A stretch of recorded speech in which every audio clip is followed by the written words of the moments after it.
a big welcome to Forever Manchester Women. To begin tonight, we say a big thank you to Slater and Gordon. They have agreed to sponsor Forever Manchester Women for a second year. That's a great big benefit to us, and a great big thank you to Charlotte Percy, who's a Forever Manchester ambassador and who helped to secure that sponsorship. So big round of applause to Charlotte. And a big thank you to Slater and Gordon for hosting this event. It's a great big help to us. They pay for everything tonight, which means that every penny raised tonight goes to support grassroots community projects across Greater Manchester, which is great for us. We've got two great speakers tonight, hugely entertaining, both of them. But I will just take a few minutes to tell you. No pressure, yeah? Lots to look to. But yes, for those of you who haven't been to Forever Manchester before, I usually say a few words about who we are and what we do. And for those of you who have been before, I hope you're still enjoying coming along. And a few little changes tonight that I'll tell you about. But a little bit about Forever Manchester. We've been around since 1989. During that time, we delivered about 35 million in funding to grassroots community projects right across the 10 boroughs of Greater Manchester, usually quite small amounts, but small amounts that make a massive difference in local communities. June's a perfect example tonight of a journey a group can have from receiving small amounts of funding to big amounts of funding, and the roundabouts and backward steps and forward steps that a group can go through in that journey. Our purpose in life is to make Greater Manchester communities stronger, happier and healthier. And we do this by providing small amounts of funding, but also support. We're always at the end of the line to help groups along the way as well. And we do this by providing opportunities. It's about people in their communities having a good idea. It's like June, who saw the need for a football team. She's a teacher. She saw the need there to do something outside of school that brought the kids together. And that's where we step in. It's providing those small amounts of funding to help local people get their ideas off the ground. And as long as it's helping people, making a difference, Nettie's here tonight who can tell us lots of other examples. So do talk to some of our groups who are here tonight. And tiny amounts make that massive difference, but it's about giving people those opportunities, not making applications for funding 30 pages long. Just tell us what you want to do, how it helps people. And Forever Manchester's ethos is we should be able to help you do that. And a lot of our business supporters are in the room tonight, Brother ANS, etc., Slater and Gordon supporting us, who recognise the benefit of working with a charity that helps at that really local level, and you can see exactly where your money goes. So we do work with corporates and we work with individuals as well who want to make a difference locally. And also, as you know, you coming here tonight helps us to achieve that. All profit from Forever Manchester Women supports female-led grassroots community projects. It is our 2-year anniversary tonight. We've been doing this for 2 years, and during that time we've raised £15,000 for grassroots groups. So that will have helped 30 to 40 groups along the way, and that does have a massive impact. What we do say is, for every group that we support, there are on average 38 beneficiaries. So that's a massive amount of people that have been helped due to you coming to this event every quarter. So that's a great big thank you to you. And so on to our speakers. Our first speaker tonight is Jennifer Atkinson. She's Chief Executive Officer of ITC Luxury Travel. So some of you may have seen last summer on BBC Two a documentary called The Millionaire's Holiday Club. It was fascinating seeing some of the holidays that people were taking, a whole different world, but fascinating to watch. And as I keep mentioning, you know, my personal recollection of seeing that programme was just switching over to it and seeing the concierge team, and one of the members said to me, "Oh, yes sir, you've now got your budget for your car, for your holiday. Yes sir, I'll help you find your car." She says, "What's your budget?" And he said £50,000, and that was just for his car for the holiday. So I was hooked right off, I got to watch this. So Jennifer will tell you more about ITC and how she started work there as head of marketing to becoming Chief Executive Officer. At the same time, bringing up a really young family, so busy lady. And also a massive thank you to Jennifer and ITC Travel. They helped us to launch Captain Manchester's Magical Tombola with a fantastic free prize for a trip to Iceland and the Northern Lights. So it's a big thank you to her for that. So a big welcome to Jennifer, and we're going to talk through a few things and ask some questions, and you can ask questions at the end.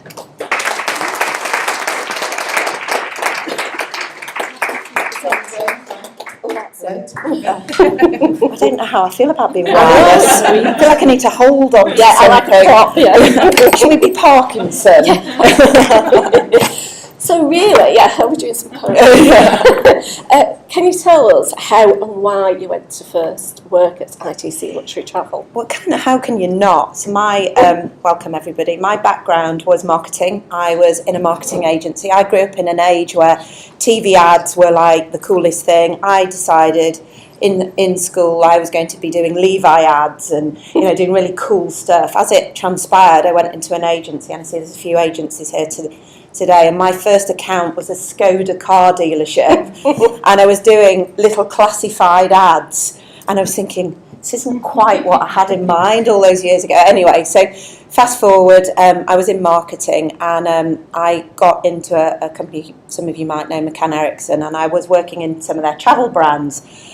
And I was one of these very sensible students that when people were having gap years and taking time off, my father, who was an academic, said, no, you must go to university, you must go and take your job, that kind of thing. So I never travelled.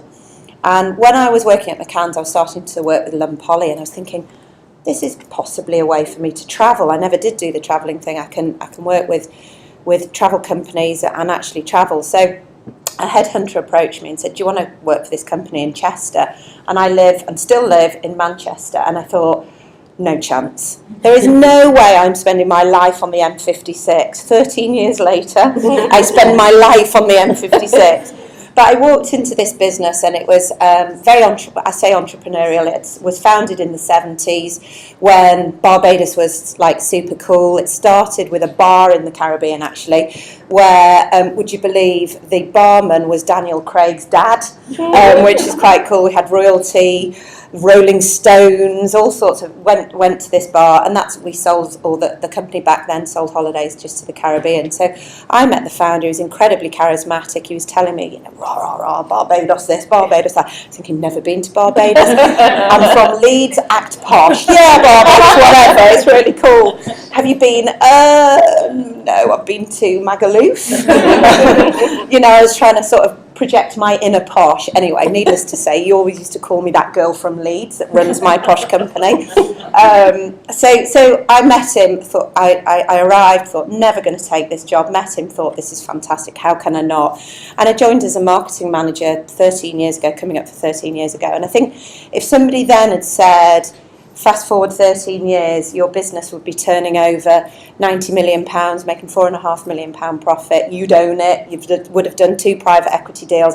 I'd have literally thought they were smoking something, because that was just not part of the plan. And so how did it happen? I suppose what happened is I was passionate about the business. I loved the business, and it was a lifestyle business. Drew had founded it. He was the chairman, and it sort of bumbled along, making a bit of money, and that wasn't a problem because we were all having a great time, travelling, having fun. And then in 2009, I call it a perfect storm, and there was the credit crunch, as you'll probably all remember. And at the same time, our FD at the time said, actually, I said we were going to break even, but actually we're going to make £1 million loss. Sorry, I'm off, which is kind of unhelpful. And within that literally same month, our chairman, who was a great charismatic guy, said, I've been diagnosed with cancer, and I think it's terminal.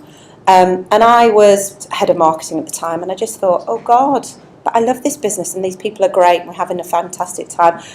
This can't be the way. And I sat in his garden, we drank wine, and he said, you know what, I've had a great time, we'll just call it a day, that'll be it. We'll sell it for £2 to somebody somewhere, and it'll all be the end, because, like I'm dying and the business is dying. So I went home, thought this cannot be. So on 2 pieces of paper, I remember it clearly, I put a business plan together. And the business plan started with having a vision for the future, and being clear about who our customers are, offering something that added value to the customer, managing cost, and I came back with these 2 scraps of paper, handwritten, because I cannot type anything, still can't. And I went to his kitchen table and I said, I've got this plan, I think I can turn it round. I was 34 at the time, I'd never run a business before, obviously. And he went, all right, then I'll make chief exec. I was like, oh, right, I didn't expect that kind of to happen. And that was that. And he said, don't worry, because I'm going to be in the background as your chairman, and I'm going to help you, I'm going to support you. All these horrible banks that are going to try and shut us down and all that kind of nasty stuff. Don't worry, I'll be here. And sadly, 6 months later, he died. And yeah, I sort of left carrying the legacy of the business and also had the responsibility of the staff. So that was kind of my introduction. And people say, my God, you were mad. And it was also an opportunity. But I think, had I have done it now at the age of 42, just on Saturday, I probably wouldn't have done it. But there's something about being 34 and courageous that you just go, what's the worst that can happen? And I didn't think it through. I didn't think about the risks. I didn't think about, how hard it might be. And I just said, I can do it. And that's kind of how it started. When you say, just do it, but you must have recognised in yourself the skills. You must have... I think I think what I realised in myself is that I could bring people with me. If I said, run this way, then I could lay money that if I created a clear enough vision for the place that we were going to, then people would go, well, it's shit here, so we may as well go there with her. And that's kind of what I felt. And also something I talk a lot about in terms of business, career, personal development is the thing that makes the difference often is having the courage to do it. It's not necessarily the skill set. I am no more skilled than the next person in the business, or indeed, anywhere. But it was just having the courage to write it down and say something, as opposed to not writing it down and have a lifetime of regrets of, God, do you remember that opportunity? I never quite grasped it. And so we're in a group of women here, and I think sometimes that's what makes a difference between women and men. Women overthink things, and we think about all the things that could possibly go wrong and how it could look terrible and how our careers could be ruined and all that kind of stuff. Whereas men just don't. It just doesn't enter their consciousness. And I remember a parallel coming up back in when there was a previous kind of election campaign when David Cameron left, and people were drawing the parallel between the female candidates in the Conservatives and Jeremy Corbyn. Jeremy Corbyn, everybody hated him, said, leave, go. And he was like, no, I'm staying. Whereas when they said that to the female Conservative candidate, whose name I've forgotten, she was like, I'm going. Because it's that inner belief that I think defines the difference between, or certainly in my experience, between men and women. So I don't think it's about skill set, I think it's about courage, and I think it's about bringing people with you and actually engaging people, which hopefully is something that I've managed to do, and keeping a sense of humour, actually, and being quite accessible. And that sort of led me to do the TV programme, actually, because everybody, of course, said I was completely mental. And actually, on many nights, I thought, I am completely mental. This is going to ruin me. I'm going to be like Ricky Gervais in the office. Because I was just saying, they put a mic on you and they film you 24/7, picking the kids up. My domestic life is not perfect. The children do not perform. Things don't work as they should. And I was doing presentations to the team, and I'm really natural, and I swear probably a little bit more than I should, and all that kind of stuff. And they'd film it, and then they'd say, "Can we take that again?" And think, "Oh God, no!" And it was quite scary. And every advisor, every bank, everybody just said, "Don't do it, don't do it, don't do it." And I just thought, well, what's to lose? I've got everything to be proud of and nothing to be ashamed of. So give it a go. And I have to say that was probably another example of being terrified. And commercially, it's the best thing we've ever done. I mean, we got away with it. I think that's what people say. We came across quite well. We've grown our profile and our client base from it. So yeah. No, you did come across really. And it was that approach. I dare you to say anything different in the front of this audience. I'm not that. Can you imagine if you went, actually, I thought it was rubbish. But it was that accessibility in the customer service, because it is a real team, isn't it? And yeah. I think that really came across. Well, we're sort of, I think people have a perception, and I was chatting to June, we're at the opposite end of the spectrum in many ways, but people expect people who sell posh holidays to posh people to be incredibly up their arse and live in Sloane Square and go rah, rah, rah, rah. And actually, we're all just normal people who work really, really hard, who are incredibly professional, really passionate about what we do. And I try and instill in myself and those around me a sense of real humility, because there's nothing more annoying than, it's a bit like when you walk into a posh designer shop and the shop assistant looks you up and down and you're thinking, I'm trying to buy your product, There's nothing worse than people in our business feeling like they have a sense of privilege. At the end of the day, we're just hardworking people delivering great service. And what do you see your ambitions for ITC going forward? It's a relevant question. So last August, we did a private equity deal. I'm not sure how many of you know the world of private equity. So we got investments into the business to allow us to expand and grow, to acquire new businesses. What I've learnt is a successful formula of transforming businesses perhaps aren't doing that well, so we're looking at acquisition, we're looking at investing in stuff that I'm really good at, like technology. That's always at the top of my list. I'm very definitely people, not technology. So we've got investment, and we're taking. So the business that I inherited was 33 million. This year is going to be 90 million, and the plan is to take us up towards 150 million and make us probably pretty much one of the biggest luxury travel companies in the UK. So yeah, and along that, it's not about growth for growth's sake. It's growth in terms of investing in our people, bringing our people through the business, sharing share option schemes with them so they can experience a piece of ownership. I'm really passionate about things like the principles of the John Lewis Partnership and that kind of thing. Doing good things, working with you guys. So yeah, we've got a corporate responsibility. People expect us not to have, because we sell posh holidays to posh people, but we do have a sense of kind of social responsibility as well in terms of our place in the business community and in the community at large, albeit we're in Chester, so we're over the border. I don't think we could stretch to Manchester, but I certainly can. I'm Mrs. Manchester. And so what would you say your top 5 tips then for your journey, really, and what are the key things that you can advise for the ladies here? I mean, I think, I said it before, it's how I started. It's having confidence. If I could give everybody a gift, I suppose, or it would be courage, and courage to do the thing and really stretch yourself into that arena of fear. And if you're feeling a bit sort of like, I don't want to do that, then do it anyway. Absolutely consciously walk towards fear and really understand what it is about fear that triggers you and scares you and holds you back from stepping forward. I don't mean jumping off buildings, but if that floats your boat, then whatever. But certainly in a business context, it's being bold, it's being courageous, and it's also having fun. I surround myself with people I like, which kind of is quite helpful because you spend a lot of time with people.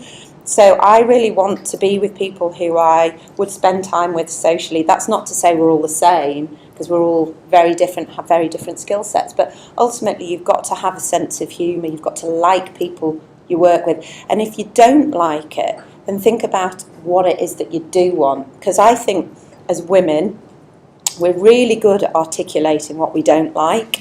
Really good. I've got so many friends that can talk for hours about how shit the husband is or the kids are or the whatever, and they can articulate it beautifully, and yet we don't invest as much energy in what good looks like. So we have a tool at ITC, which is, we call it playing from a 10. So where are you out of 10 in any situation at home? And it has to be a rounded thing. I judge my happiness on family, balance, health, work, relationships. Where are you at out of 10, and what needs to happen to get you to a 10? What's that gap? And when you start thinking about that gap, you start thinking about the things that need to happen to transform.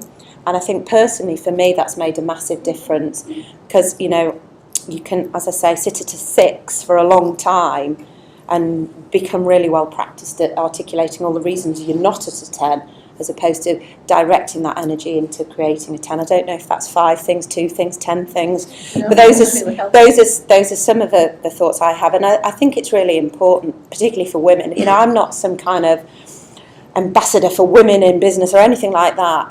In fact, people ask me all the time, how is it for you as a woman in business? And I said, it's never been an issue for me. I've done private equity deals and had children and had time off, about 2 weeks. Yeah, that's another story. And I've never found it a limiting factor that I'm a woman. But what I do increasingly see is when I'm in business networks that I'm the only woman. And actually that depresses me slightly. So I have increasingly spoken to groups of women to really understand how I, in a small way, how we as a group can enable women to get to the top of the businesses or the top of their particular career sector. And I think a lot of that's about confidence. A lot of that's about thinking about family as well. You know, my children are 2 and 4, so I'm in the world of pain of 2 and 4-year-old toddler tantrums and all that kind of stuff. And it's really, really hard. There's just no getting away from the fact that it's very difficult to balance career and family. And you need to have a flexible approach. I'm really lucky. I set the rules in some ways, but equally I share those with my staff, and you need to work in an environment. That's brilliant. Fantastic. Well, big thank you, Jennifer. Pleasure. Thank you. And so on to our second speaker, who, as I was saying, is very well known to Forever Manchester. So Jude Kelly, MBE now, has run Abraham Moss Warriors junior football team for many years, through thick and thin. Forever Manchester, it's great, so I'll let June tell the story, but you know, from being in its infancy as a group, supporter, she's too big for us now. We can't afford to support June anymore. But it's also about the personal achievements of June. I mean, she has got serious illnesses, and you know, some of the stories she's told me of parents phoning her, excuse me, while she's in hospital saying, "Why haven't you turned up?" Basically to train my child this morning, and she's hooked up, you know, stories of it being sort of that nursery atmosphere where they dump the kids for a morning instead of coming for the real reason of football training. But what she's also done with that group, whilst it's a junior football team, it's not just been about that, it's been about the language skills, it's been about teaching them to fundraise, teaching them how to actually read. A lot of the kids that she works with, you know, just do not speak English at all. But she should tell you all about her story now. Welcome, Jude.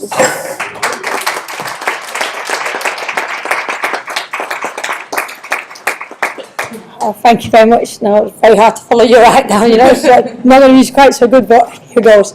So, like Jean was saying, I started off with running a community football club. I worked at a local school as a mentor, so I used to work with the children with behaviour difficulties, social skills and self-esteem in Cheetham Hill. So quite a deprived area, but an area where I lived. School's maybe a 5-minute walk from where I live, so it's a local place. And I've been there now, I was there for 26 years. I left in the summer. But up to that point, the children enjoyed playing football, they enjoyed doing lots of sports in school, but then outside school there wasn't anything for them to do. You know, and for those that may or may not know the area of Cheetham Hill at the time, there was a big gang problem and a drug problem, and the police had a curfew on that after 6 o'clock. You couldn't be in groups of more than 3 without being moved on after 6 o'clock. So parents used to, because I live 2 minutes from the school, which has positive things. It's easy to get there in the morning. Negative thing is all the children know where you live. You know, so the children would be like, it'd be a Saturday afternoon, it'd be, and the adults like, yeah, this was, and it's like, oh, but Mum said I can't go to the park on my own, but I can go with you, miss. And it's like, that's nice of them. So it started off with 17 years ago with one group of, you know, a few children playing together. And then I said, I'll tell you what, they were all coming at different times. So you get one that would come at 2 o'clock and the others would come at 11 in the morning. So we set up about a time, 1 hour a week. We started on a Saturday afternoon.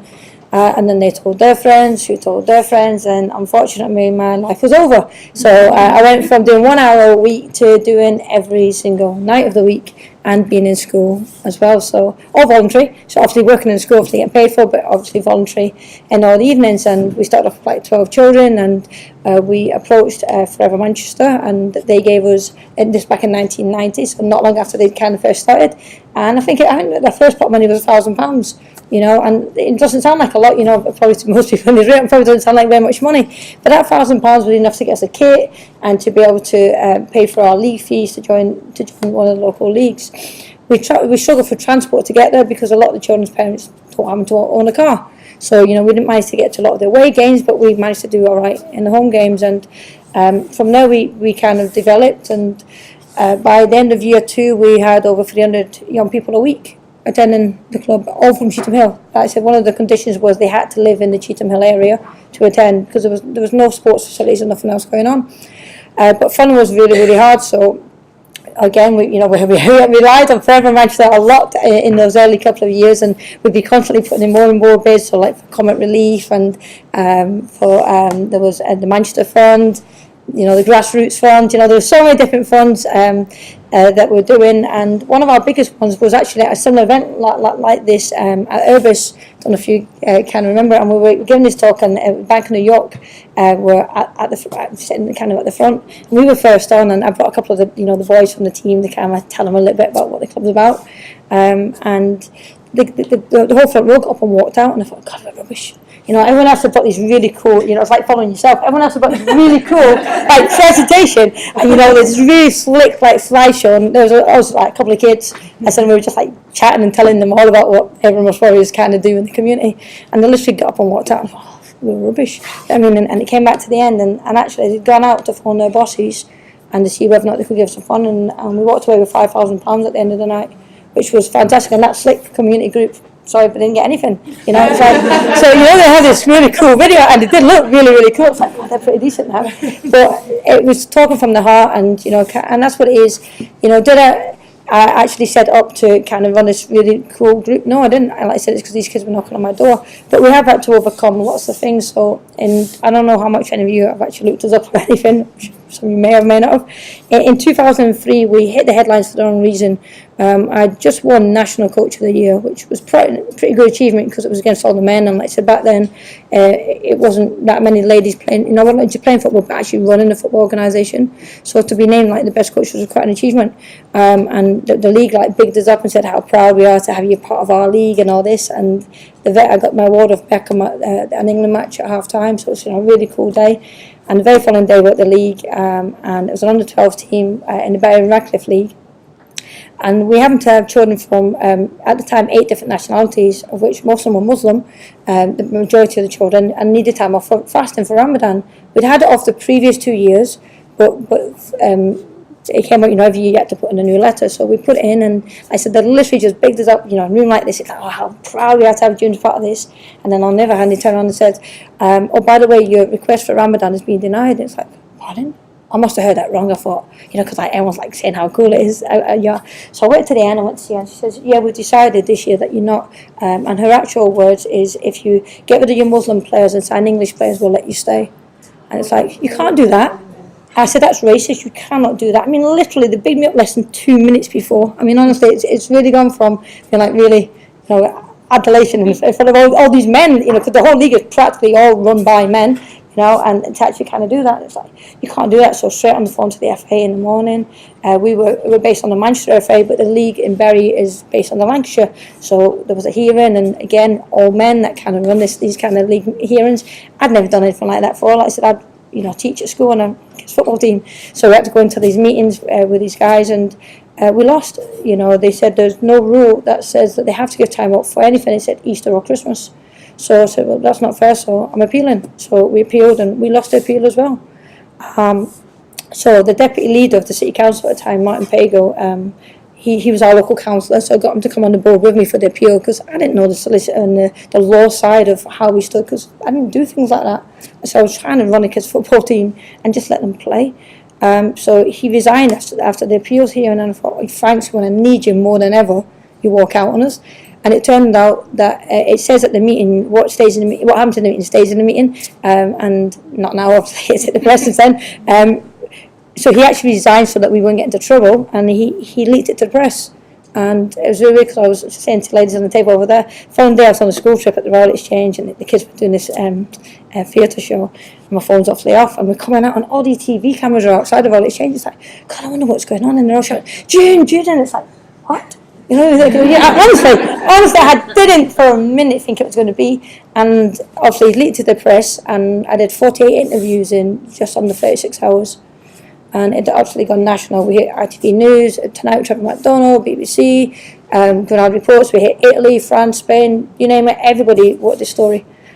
So we decided, I got talked into it at the time. Going back, I don't know if I'd ever do it again. Probably the most stressful, or some of the most stressful times, is decided to take on a national FA. And because they said, but they haven't done anything wrong, they said, because there's no specific rule to say that anything off except for Easter and Christmas. I said, but that's a wrong rule. And people said, but what's the problem? You're not Muslim, so I don't get it. And it's like, because it's not about me being a Muslim or not being a Muslim. It's about, it's not right that the kids are being penalised just because they want, that's because of their religious beliefs. It's just not right. It's not fair. So that's what I decided to do. So I decided, with very little, no legal knowledge, at all, I decided to take on a national FA, and it took me 15 months, about first national rule change in 51 years, and there's not been any ever since. That's happened by a grassroots club. So then all of a sudden everybody knew who Abraham Ross was and who the troublemaker was, And it took us 15 months. We found it really hard to get leagues to take us, even after that. So after we made this really cool rule change and everything, because they said, if you're going to take on a national FA, what's going to happen if you don't like a decision the referee says? It's like, but it's not about that. It really was never about that, and I know lots of people heard about us and they wanted their kids to come, and all of a sudden the FA wanted to be your friends. So we did loads of photo shoots for McDonald's and Trayliners, and we got invited down to meet the England team and did training sessions and behind closed door sessions and all these cool things. And obviously I won the BBC Sports Personality of the Year in 2007 and got to meet Ronaldo and Beckham and all these other cool players. So things were going really, really well. And like I said, we were still, still quite small and still football. By which time we'd probably be up to about 500 people a week kind of coming through, which is pretty big for a kind of football team, I suppose. All voluntary, still all voluntary. And any penny we got always went straight into the club. We were backpacking. We opened our local Tesco in Cheetham Hill, and we backpacked it every week to raise money, because we only charge a pound a session. It was a pound a week back then. It's a pound a session, and obviously we do what we can. And then, like Jean was saying, I have got lots of kind of health conditions. I've got 18.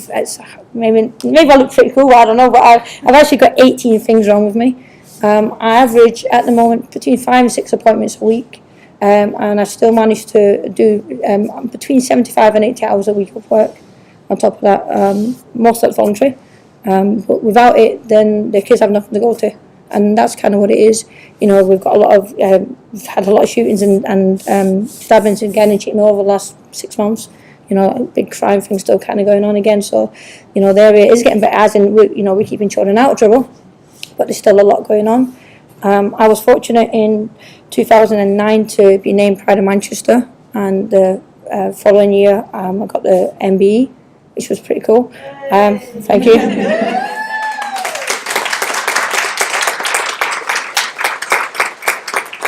Thank you very much.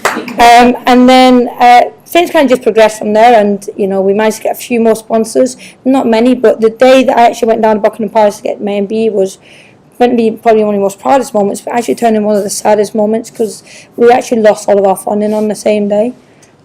It was, government did all the cutbacks. We all grant, a lot of it is grant, funded, and only little bits of how, and like I said, it's amazing what does difference. £5,000 here, or that makes a big difference. It really, really does make a big difference.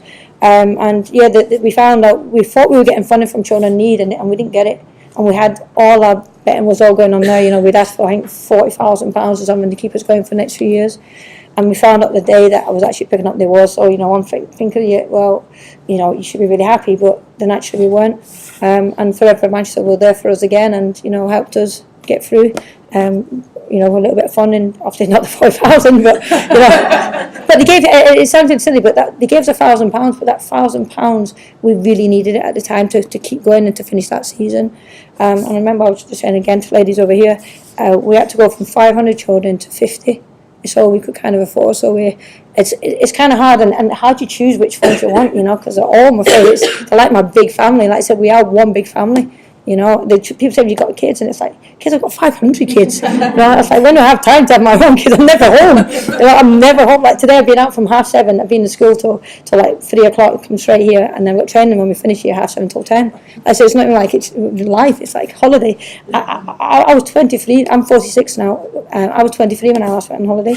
And any holidays that I do tend to do, are residentials with the kids, the actual holiday first, and that was only Lake District, it's not, but I don't have time to kind of do it. Yeah, so we actually had to put names in a hat and get down to 50. So things were tough for a year or so, to be fair. We found things really, really difficult. Constantly applying for funding, but extremely hard. And managed to get some funding from Children in Need the following year, and for 3 years, and they really liked us.